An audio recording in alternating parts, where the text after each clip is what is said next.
Good morning, South Portland High School. I'm talking to you today about the most important thing you can do to improve your success at high school and beyond. That is attending both school and class. Now that our school year is back in person, unlike last year, and now that we have masks optional and some of the normalcy has returned to our world, we've got a chance to reset some of our expectations and remind ourselves of what we know about success in school. The first thing you can do, the first and best thing you can do, is attend school. And the second, closely related, is be in class. The more you're in class, the more your outcomes improve. And that's your outcomes, not just any outcomes. So whatever your goals are, being in class makes a difference. I'm going to share this slideshow with you afterwards, and I've included links to some of the data about attendance and connecting it to success. So please feel free to do a little bit of further research. So getting to school, staying and getting to class, and thirdly, engaging in those classes are the most important things you can do. I've added a link to 5 really good ways to engage in class, but some of you may have your own ways, and I'm always glad to hear about them. So to go ahead and commit to being in class, one of the most important things you can do, I've got 3 things that I expect from us all. First, that one at a time, that one person at a time is leaving the room. For the bathroom, for a movement break, going to the cafeteria, the nurse, counseling, social work. It's true for all classes, including workshops. We're too many people in the hallway right now for this to be a school where we're fully engaged in class. So I need to see that engagement by you being in class. And so to that end, I've asked teachers to, as much as possible, have students only leave one person at a time. I did a little bit of translating here, you can see. And the last 2 languages, Adin Naraz and Pod Nomu, are Russian and Ukrainian, which I thought were topical and relevant in our world today. The second thing I'm asking you to do is that if you're in the hall during class, you need a pass. So you're going to see people asking you, to see your pass, have it ready.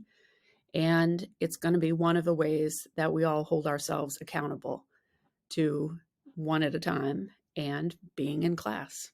So that pass can either be a written pass or a permanent pass, like a bathroom pass.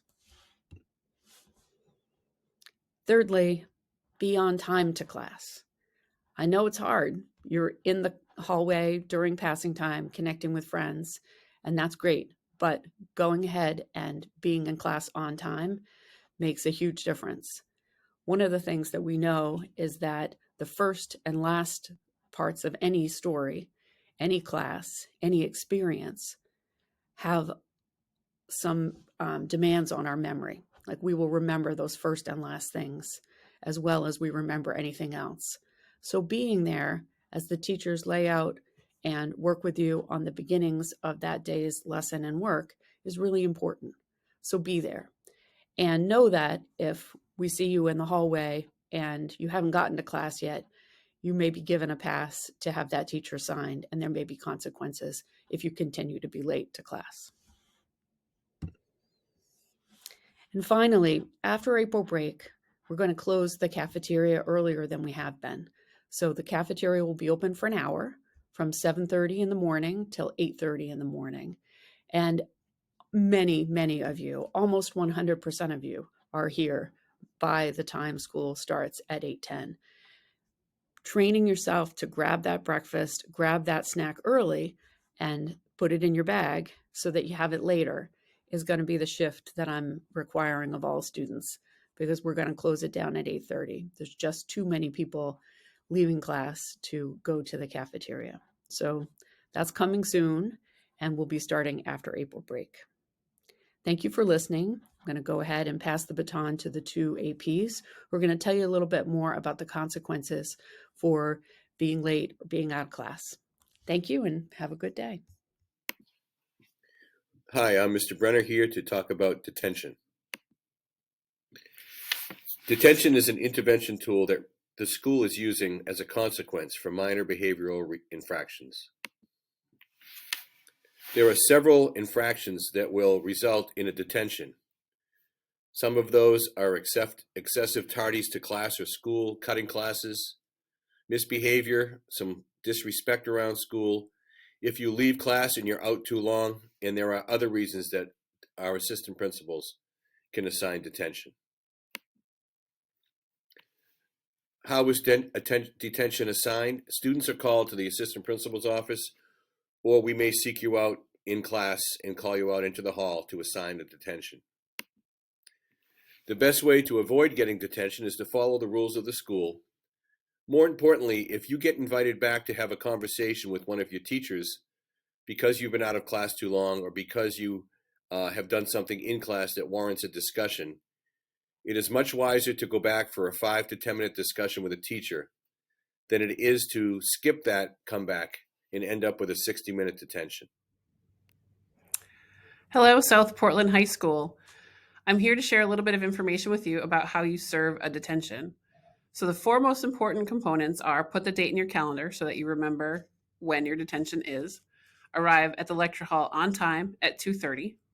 You're going to be expected to turn your phone off and put it away, and you need to bring some work in order to complete it while you're in detention. The day before detention, there are a few things you can do to get ready. Again, make sure that the date is in your calendar from 2:30 to 3:30. Next, think about transportation after you leave the detention at 3:30. How are you getting home? Will you walk? Will you ride the bus? Will you drive? It's totally up to you and your parents. The third thing is to make sure that you bring work with you to detention. It's important that you are productive during your time in the detention. Once the day of detention has arrived, it's really important that you go to the lecture hall at 2:30. That's where you will meet the teacher who is on detention duty. They may keep you in the lecture hall for detention, or they may have you come to their classroom, but you need to meet them at 2:30 right on time so that you know where you're going. Once you're in detention, again, it's really important that you turn your phone off and put it away in your backpack. Then settle in and work quietly on your school assignments until 3:30 when you are dismissed. Students have been asking what happens if I don't go to detention, so I wanted to share that information with you. If you don't go to detention, the first thing that the assistant principals will do is check your attendance to see whether or not you were at school the day you were supposed to be serving the detention. Your assistant principal will meet with you and have a conversation about why you weren't there, and we will call home and talk about it with your guardians. From there, we will either reschedule the detention if you had a valid excuse for not being there, like a doctor's appointment or like having been sick that day. If you simply skip the detention, likely we'll be looking at having you serve an in-school suspension for part of or all of the day. If you have other questions about detention, please reach out to me or to Mr. Brenner and we can give you more information.